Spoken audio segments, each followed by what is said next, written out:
The golden rule of Viking society.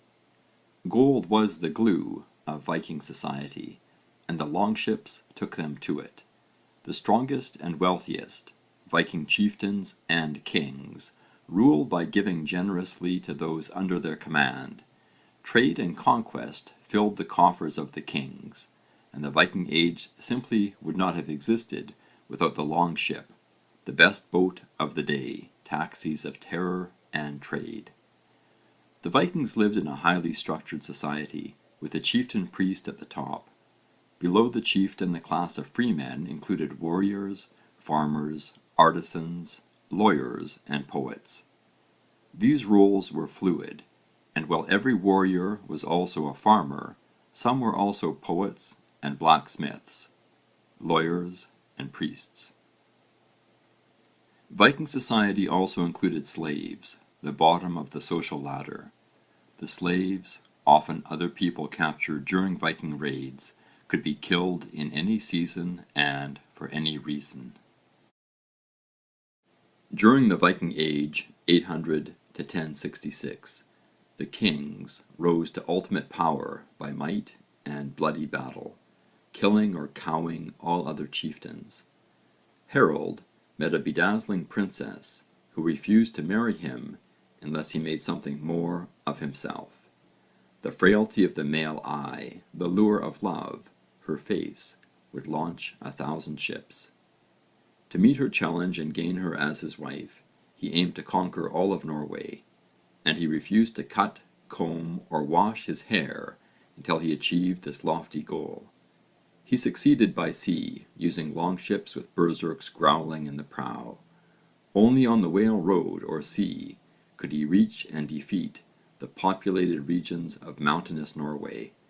After 10 years he became that country's first king, and when he finally did wash, cut and comb his hair for the wedding, people commented on how fine his hair was, hence his nickname, Harold Finehair.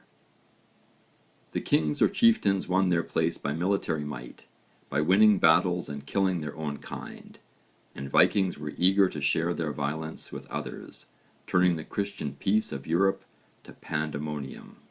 The Vikings prized a matrix of 4 interconnected virtues above all: courage, honour, generosity, and loyalty.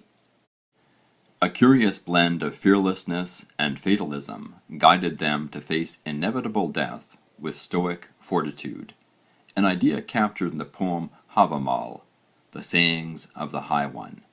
Cattle die, wealth dies, kinsmen die, you yourself must one day die, but word fame never dies for him who achieves it well. The top god, the High One, Odin, was an unscrupulous philosopher king, worshipped by the Viking nobility, the poets and berserks. As lord of the slain, his animals, the wolf and raven, ate the dead bodies after battles. The common folks worshipped Thor, whose name lives on in Thursday. The freemen, chieftains and kings were also strongly independent people, and this appears in the very advanced for the times rights of women. Women were married at a young age to men chosen by their fathers, but the Icelandic sagas record numerous accounts of women playing an active role in this process, because the men rather frequently left home to fish, trade, and raid. The women had to manage the farms in their absence. Viking women could own property, inherit estates, and even divorce their husbands. Here is an illustrative passage from Laxdæla Saga. Gudrun Osvífur's daughter is introduced as the most beautiful woman ever to have grown up in Iceland, and no less clever than she was good-looking. Gudrun has dreams that cause her concern. A wise kinsman interprets the dreams to mean that Gudrun will have 4 husbands. She will divorce the first one, but the other 3 will die. And indeed, Gudrun marries her first husband at the age of 15, and he turns out to be a man she dislikes. She makes him a shirt with a low-cut neck, and then shortly thereafter divorces him on the grounds that he wears women's clothing. Viking kings and chieftain priests gained the gold for their gifts by military conquest and increasingly by trade. The desire to extend the net of trade certainly explains part of the volcanic movements of the Vikings in this period. The great wealth in the Christian territories of Europe also attracted Viking swords like a magnet. They got to the gold by boat. In the firestorm that would be, overpopulation and climate change made the tinder dry in Scandinavia, but the massacre of 4,500 pagan Saxons at Verdun by Charlemagne in October of 782 provided the spark for the conflagration. The resulting Viking attacks and the rise of the kings provided a riposte to the military and ideological threats posed by such Christian nation-states. The swan-breasted and swan-necked longships would carry merchants and warriors to distant shores in search of the silver, gold and other goods to fuel their gift-giving economy. Skimming over the rough waves of the North Atlantic by sail or rowed up a river, these versatile and sleek swans took the adventurous and warlike Norse to lands far west, east and south.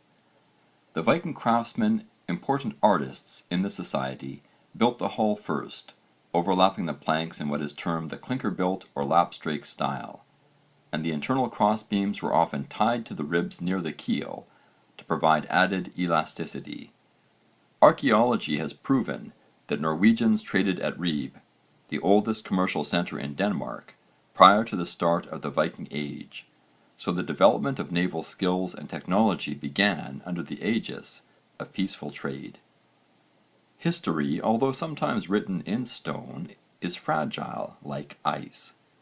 Each historian and each age has limitations and biases, the imperfections and shortfalls of our shared humanity, and the hard facts that furnish history are often too many today and too few in the past.